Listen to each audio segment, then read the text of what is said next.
Muy buenas tardes. Les saluda su amigo Ángel Rafael Cantú Saldaña desde Monterrey, la ciudad de las montañas. Estamos aquí como cada 8 días con una emisión más de Cafeteando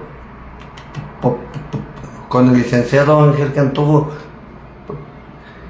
Vamos a comenzar con las efemérides del día de hoy. En un día como hoy, del año de 1807, en Londres, Inglaterra, el Parlamento británico aprueba una ley que prohíbe el comercio de esclavos, lo que constituye el principio del fin de la esclavitud. En 1903, en Buenos Aires, Argentina,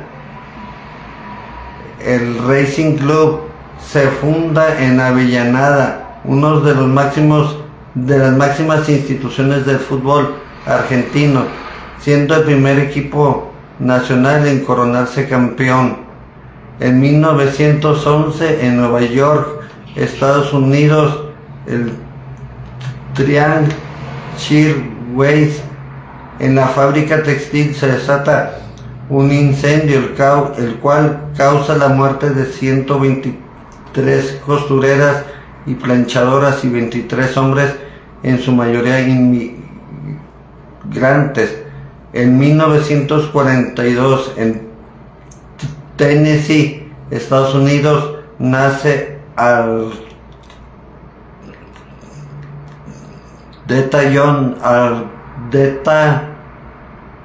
Aretha Franklin, cantante conocida como la reina del soul, uno de los artistas más influyentes de la música contemporánea. En 1946, en la República Argentina, por decreto se establece el Banco Central, su nacionalización con el objetivo de promover el desarrollo económico. En 1947 nace Elton John, cantante y compositor, uno de los artistas más importantes, vendió más de 300 millones de discos. En 1957, en Roma, Italia, el Tratado de Roma, firmado por representantes de Francia, Alemania, Italia, Bélgica, Países Bajos y Luxemburgo, dando origen a la actual Unión Europea. En 1965, en Ohio, Estados Unidos, nace Sarah J., actriz conocida por protagonizar la serie Sex and the City, por la que ganó 4 Globos de Oro. En 1970, en Mendoza, Argentina, El Santo de la Espada, se estrena la película dirigida por Torre Nilsson y protagonizada por Héctor Alterio, Alfredo Alcón y Evangelina Salazar. En 1972, en Reino Unido, la banda británica edita Machine Head, su sexto disco de estudio, el cual contiene temas como Smoke on the Water en Highway Star. En 1977, en Buenos Aires, Argentina, Rodolfo Walsh, luego de escribir la carta abierta a la Junta Militar, el periodista es secuestrado y asesinado por un grupo de la ESMA. En 1989, en la República Argentina, 40 dibujos de ahí en el Pixar, sale a la venta el primer disco de Divididos, con 13 canciones, entre ellas el cover de The Doors, Light My Fire. En el 2016, en La Habana, Cuba, Rolling Stone realiza por primera vez un recital en la isla al cual asistieron 500,000 espectadores. En 2022 en Bogotá, Colombia, Taylor Hawkins, a los 50 años, muere el baterista, uno de los más prestigiosos e influyentes del rock a nivel mundial. En el 2023, víctimas de la esclavitud, se conmemora el Día de las Víctimas de la Esclavitud y Trata de Esclavos, fecha internacional. Tenemos como cada 8 días como invitado al doctor Oscar G. Luna con el tema el día de hoy de la acondroplasia, más comúnmente conocido como enanismo. Al doctor le damos la bienvenida.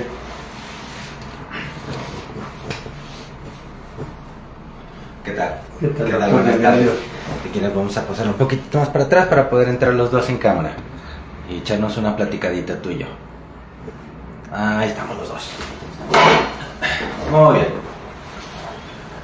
Pues el tema que nos toca el día de hoy es acondroplasia. Sí.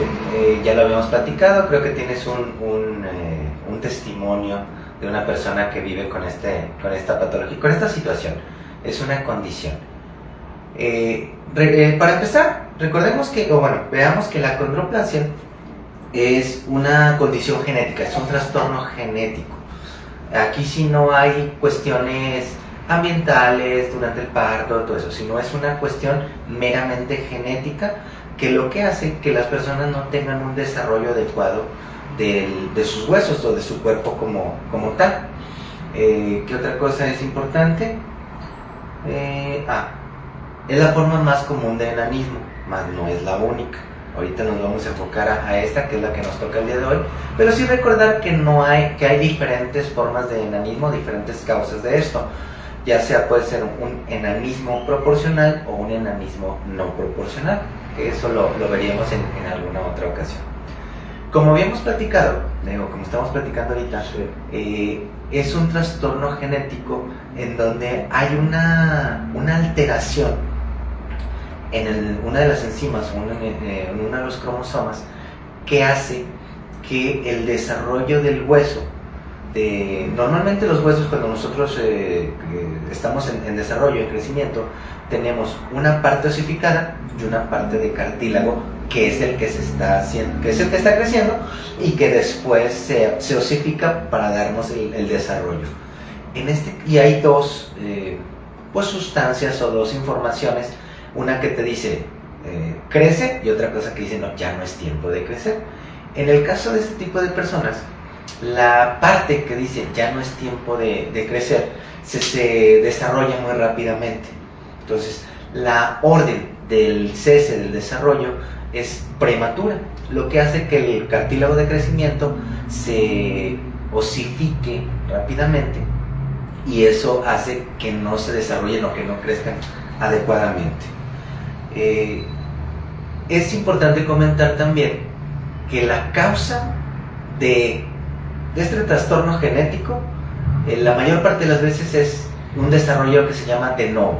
O sea, estamos aparentemente todo bien y nada más de repente tienes una persona con este trastorno. Sí. Pero también es un autosómico dominante. ¿Qué quiere decir eso? Que si nosotros nos casamos o tenemos a uno de los dos padres tiene el trastorno, existe un 50% de probabilidades de que uno de los descendientes, uno de los hijos, pudiera tener este proceso. ¿Okay? A diferencia de cuando es recesivo, que existe nada más un 25%, aquí es un volado. Como puede que sí, puede que no. Puede que no. Así es. ¿Qué más? Afortunadamente no es un trastorno que sea muy común, no es una condición que sea muy común. Se cuantifica, de acuerdo a diferentes estudios, que 4.5 personas de cada 100,000 pueden tener este trastorno. Oye, estaba leyendo en otro artículo que decía que en la actualidad hay 360,000 personas que tienen acondroplasia, o sea que tienen este padecimiento. ¿Cuáles son las características principales de este tipo de personas? Bueno, su principal característica, como lo habíamos platicado, es una estatura corta. Vimos que es la causa principal de enanismo que existe.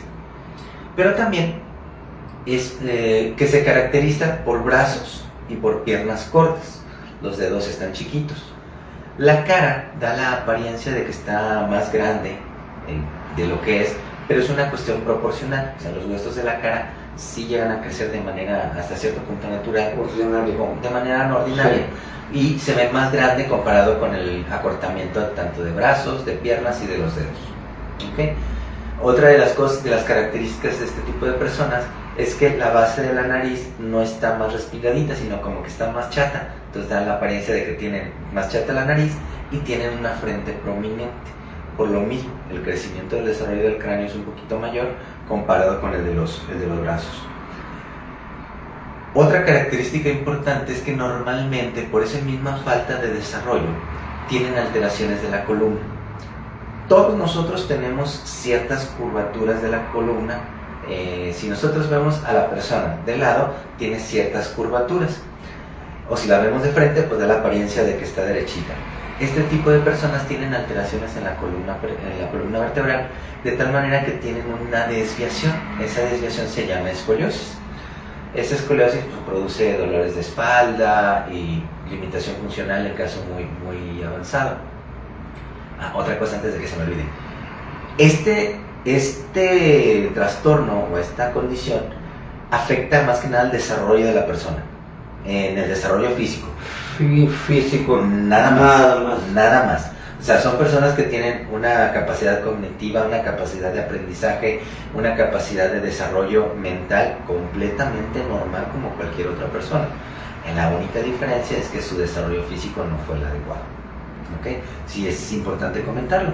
Sobre todo por esto, porque parte del tratamiento, ya lo vamos a ver más adelante, es acercarse a cuestiones terapéuticas para que vayan asimilando, aceptando su condición, porque normalmente tienen temor de ser, y ahorita en las que la sociedad es bien rechazados. Exacto, o que se vayan a burlar de ellos, o los niños en la escuela, sobre todo a nivel de la escuela, ya cuando estás más grande, que tienes un grado de madurez un poquito mayor, pues a lo mejor lo puedes entender, lo puedes procesar, pero cuando son niños, o sí pueden ser rechazados, o sí pueden ser burlarse de ellos, o porque no alcanzan los bancos, o porque tienen que utilizar ciertas cosas para poder entrar a unos baños normales para gente que no tiene esta condición. ¿Sí? Entonces sí recomiendan que tengan un seguimiento terapéutico también. Parte de los problemas que tienen este tipo de personas, por su misma condición de falta de crecimiento corporal, es que pueden tener problemas respiratorios, pueden enfermarse constantemente, pueden tener neumonías de manera constante, porque no se desarrolla adecuadamente todas las vías respiratorias. Son vías respiratorias más estrechas de lo que normalmente deberían de ser. Entonces el movimiento y todas las condiciones normales, cuando se genera moco, cuando tenemos que hacer procesos respiratorios, pues no son iguales, y eso los predispone a infecciones y enfermedades respiratorias. Lo mismo sucede con los problemas audiológicos. Este tipo de pacientes, de personitas, pueden tener problemas de audición, principalmente por una falta de desarrollo de los huesecillos del oído interno. Pues no se desarrollan adecuadamente, no crecen adecuadamente y pueden llegar, no necesariamente en todos los casos, pueden llegar a tener alteraciones auditivas, ¿sí? O ser de una audición un poquito más baja. Entonces, su desarrollo corporal no es el adecuado, su talla, aproximadamente la talla en promedio es entre los 1.20 y 1.40, que comparado con alguien que no tiene este problema, pues son personas bajitas, sí, tanto hombres como mujeres, pero el promedio es aproximadamente de 1.30 más o menos, son enanitos, son personas consideradas de estatura baja, comúnmente llamados enanitos, malamente, pero bueno, ¿qué otra cosa podemos hablar de ellos? Su desarrollo corporal, sus problemas respiratorios. Hay veces que si los problemas ortopédicos son muy importantes, pues se tiene que llevar de manera frecuente a un seguimiento con médicos, con ortopedistas, con otorrinos, con terapeutas, inclusive lo que estamos platicando hace ratito, como parte de su seguimiento y su desarrollo.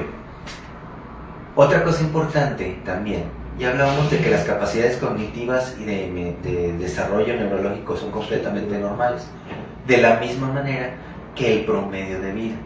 Este tipo de personas, el promedio de vida es exactamente igual que una persona que no tiene la condición. O sea, en México... Normal, sí. En México el promedio de vida en la mujer es de 78 años aproximadamente, y aquí y en los hombres es de 77, 76, 77 años. Este tipo de personitas viven exactamente igual que una persona, a menos que una condición agregada como las que platicábamos, neumológicas, pudieran acortar su vida. Pero bien llevados, con el seguimiento como debe ser, son personas completamente normales, fuera de la cuestión física. ¿Qué otra cosa? El diagnóstico, se hace el diagnóstico cuando se sospecha, ¿sabes qué? El desarrollo de mi bebé no es el adecuado, o lo veo muy chatito, o está más cabezón comparado con los bracitos. Se puede hacer diagnóstico desde chiquito. El diagnóstico es las evaluaciones médicas y obviamente los estudios de laboratorio, se les hacen radiografías para ver el desarrollo óseo, pero el diagnóstico principal es un diagnóstico genético. Se va a buscar la situación o la enzima o el error genético, por decirlo de alguna manera, que tienen este tipo de personas para poder hacer el diagnóstico. Y pues lo que platicábamos, el seguimiento es médico de manera constante, la esperanza de vida es prácticamente normal. Y una cosa importante obviamente es tratar de entender que estas personas, fuera de su estatura, son personas completamente normales, ¿sí? Que tenemos que tener empatía con ellos. El mundo no está diseñado. No está diseñado en cuanto a accesibilidad. A ninguna manera, más bien estoy completamente de acuerdo contigo. Pero o sea, eso sucede también, por ejemplo, con las personas con discapacidad para deambular. Muchas rampas no existen, o los pasamanos, o los baños no están del tamaño estándar, no están pensados para este tipo de personas. O sea, aquí el llamado es a ser empáticos con este tipo de personas, con todos los que hemos estado platicando, con todos los que has entrevistado, o sea, ser empáticos, tratar de ponernos en su lugar en la medida en que podamos, porque a veces puedo yo pensar que me puedo poner en su lugar, puedo pensar que soy empático, pero en realidad hasta que no viva yo la situación no la voy a entender completamente. Y aún así, yo tengo unos recursos que a lo mejor esa persona no. Entonces, mi forma de vivir ese problema puede ser diferente, pero eso no significa que no pueda tratar de ser empático contigo, tratar de entenderte, tratar de ayudarte, de apoyarte en lo que yo pueda, para poder que tú te sientas integrado en una sociedad que lamentablemente está, pues sí, fomentada hacia una normalidad que dicta la mayoría. Entonces, los invito a público a que ayuden a estas personas, sean empáticos con esto y todas las personas que ya hay una pregunta. A ver, que sean empáticos con todo este tipo de personas que pueden llegar a presentar más problemas de salud. Como cualquier persona que tiene problemitas o que su desarrollo no es adecuado, sí pueden llegar a tener otras problemitas de salud, pero básicamente como el desarrollo neumológico no es igual y la capacidad pulmonar está disminuida en un espacio más pequeño, porque su desarrollo del tronco y de las extremidades es un poquitito más pequeño, son más problemas de tipo respiratorio. Neurológicamente están bien, y sus principales problemas, de acuerdo a lo que dice la literatura, son neumológicos y de otorrino, que son audiológicos principalmente. ¿Y se puede detectar esta condición antes del nacimiento? Sí. Como habíamos visto, o como estábamos platicando, el desarrollo, hay una alteración en cierta proteína La voy a decir nomás para no quedarme con la dos cositas. Sí. El FGFRS, que es un factor de crecimiento del cartílago, se puede detectar durante el embarazo con ciertas pruebas genéticas. De hecho, en la actualidad, mediante el líquido placentario o directamente buscar cosas del bebé, se pueden detectar muchas enfermedades genéticas con desarrollos, con estudios especializados. Sí. O nos podemos dar una idea, por eso le dicen el ultrasonido genético. ¿Sabes qué? Hago el rastreo con el ultrasonido, veo ciertas características, están descritas en los libros de radiología, ciertas características que me llaman la atención y eso me hace sospechar ese tipo de situaciones. Entonces, ya una vez que lo sospecho, si tengo la opción, porque son estudios bastante caros, si tengo la opción para hacer pruebas genéticas específicas para poder hacer el diagnóstico antes del nacimiento. Sí, contestando a la pregunta, sí se puede hacer detección antes del nacimiento. Lamentablemente, hasta ahorita no hay un tratamiento en específico. O sea, no sé, me imagino, una persona tiene la opción, se hace el estudio, se le detecta, ¿sabes qué? Tu hijo viene con este problemita, pues es para que tu familia te prepares que vas a tener un hijo así, porque no hay un tratamiento, no hay algo que yo te pueda dar en este momento. Mira, con esto lo vamos a poder evitar. Sí, lamentablemente hay ciertas cosas que no se pueden modificar. O sea, sí que hasta ahorita no es corregible. No. Como es una cuestión, un poquito más para atrás para que te veas. Como es una cuestión genética, es una cuestión a nivel de genes, si bien es cierto, ya tenemos el mapeo, el genoma humano, muchas cosas, hay muchas proteínas que todavía no podemos, o sustancias que todavía no podemos hacer un intercambio para poderlas generar. ¿Okay? En el caso de este tipo de pacientes, sí hay descritas o sí hay tratamientos para alargar en poco o mucho tanto los brazos como las piernas, que habíamos platicado que una de las características es que se caracterizan por acortamiento de brazos y de piernas. Entonces, hay cirugías traumatológicas de trauma que hacen alargamiento tanto de brazos como de piernas. Sí se puede hacer y eso hace que sea proporcionalmente un poquito más altito y ya no se diferencia de personas que no tienen ese tratamiento. Lamentablemente son cirugías que son bastante agresivas, bastante caras, no todas las personas tienen acceso a este tipo de tratamientos, pero sí es que la gente sepa que sí existen ese tipo de cosas. Las mujeres de estatura corta llegarían a tener dificultades en el embarazo. Pues sí serían embarazos de alto riesgo por las características físicas de las personas. Existe la posibilidad de que, se necesita tener un seguimiento estrecho para ver el desarrollo del bebé, qué tanto está creciendo, si la capacidad física de la persona pudiera mantener al bebé por el tiempo suficiente para que pudiera nacer, o si tienen que hacer una cesárea para poder sacarlo antes, porque lo voy a decir de esta manera muy burda porque el envase está muy chiquito, entonces hay que sacar el contenido un poquito antes, sin ofender a nadie. Pero también recordemos una cosa, las personas que tienen el antecedente de esta situación, existe la posibilidad de que pasen también esta situación a sus hijos. ¿Sí? Es un 50 y 50%. Sí me ha tocado ver personas o familias que la persona tiene esta condición, su hija es relativamente normal. Te digo normal porque tampoco es un desarrollo completo, o sea, tampoco está. Si el papá tiene 2 metros y ella tiene 1,40, pues tampoco la hija va a tener 1,70. Si no es proporcional, se va adaptando a la naturaleza. Pero sí me ha tocado ver que puedan tener familia este tipo de personas. Decíamos que su principal problema es físico, pero en el resto de ginecológico, mental, hormonal, son personas completamente normales que pueden hacer una vida completamente normal, fuera de las cuestiones físicas que tienen y los problemitas predisponentes que puede tener esta misma patología genética. Sí. Creo que no tenemos más preguntas. Nada más para terminar, como en varias ocasiones sí me has preguntado, me eché un clavadito para ver en redes sociales si había fundaciones o dónde pueden conseguir más información y me encontré dos interesantes.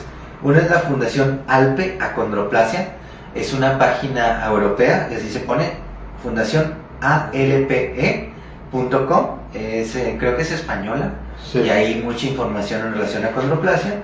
Y en Facebook está la Fundación Gran Gente Pequeña de México, que es una asociación civil, por si quieren echarse un clavadito a ver esas redes sociales. Ok, doctor, vamos a dar unos minutos por aquello de que hace 15 días dejamos pendiente que el público hiciera alguna interrogante acerca del síndrome de Tourette. Síndrome de Tourette, bastante interesante. Ahí lo dejamos sin hacer. Ajá. Bueno, les mandé el video con las cuestiones más básicas. Básicamente, síndrome de Tourette es un trastorno neurológico que se caracteriza por la presencia de tics, que son movimientos involuntarios que pueden ser tanto físicos como verbales. ¿Okay? Las películas nos los presentan como lo menos frecuente, que son el síndrome de Tourette con tics verbales. Ciertamente hay grados avanzados de esto en donde puede haber una persona que no controle lo que dice y que puede salir majadería y media o que puede salir insultos racistas sin que la persona lo decida, pero no es lo común. Lo más frecuente es que sean movimientos físicos como tics, o sea, sí. Movimientos o movimientos externos.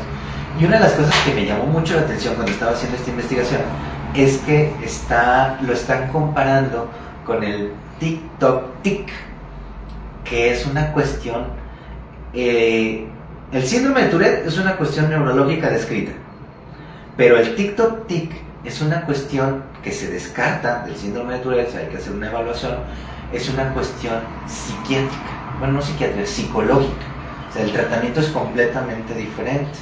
¿Por qué? Porque este último que les platico, el TikTok tic, está de la pandemia para acá, que fue cuando estuvieron sometidos a mucho estrés, mucha tensión, encerramiento, todo.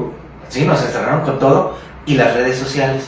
Entonces, la gente empezaba a ver algunos cibernautas o algunas personas empezaron, no dudo que lo tuvieran, pero empezaron a hacer, pues a promocionar o a hacer videos con personas con síndrome de Tourette que estaban diagnosticados. La gente lo empezó a ver y empezó mediante así lo refería en el artículo que lo vi, mediante una cuestión colectiva. Empezaron a tener este tipo de patrones de movimiento, de patrones de conducta y todo eso, sin que hubiera una explicación neurológica como lo puede ser en Tourette. Entonces, a lo que les trato de decir es que tengan mucho cuidado los que están sometidos o los que se meten mucho a redes sociales, mucho están en TikTok. A veces lo que vemos puede en un momento de entrar en nuestro inconsciente, sobre todo si insistimos mucho o tenemos mucho tiempo viendo eso, que podemos caer en este tipo de situaciones. Lo que antes se conocía, ya se le cambió de nombre, como histeria colectiva, en donde veo las cosas de manera inconsciente, las voy asimilando y creo que yo tengo eso, cuando en realidad la explicación es que no. A diferencia del Tourette, en donde sí hay hay pruebas diagnósticas, sí se objetiviza un daño neurológico y normalmente no es tan grave como este otro tipo. O sea, es una relación bien interesante, porque el síndrome de Tourette, la mayor parte de las personas son funcionales. Tienen tics, por ejemplo, si tienen una colección de 50 tics, pues normalmente les dan 4 o 5 y eso los hace funcionales, ¿sí? A diferencia del TikTok tic, que tienen todos los tics al mismo tiempo y eso los hace, es que no puedo ir a la escuela porque porque estoy mal, o no puedo ir a la escuela porque me hacen bullying porque tengo mis tics. O sea, hay que hacer una diferencia entre uno y otro como tal. Entonces sí me llamó mucho la atención eso. Si quieren después lo busco y lo profundizamos un poquito más. Dice Luis Rosas que si tiene tratamiento del síndrome de Tourette. Síndrome de Tourette. Básicamente el tratamiento va enfocado a controlar los tics.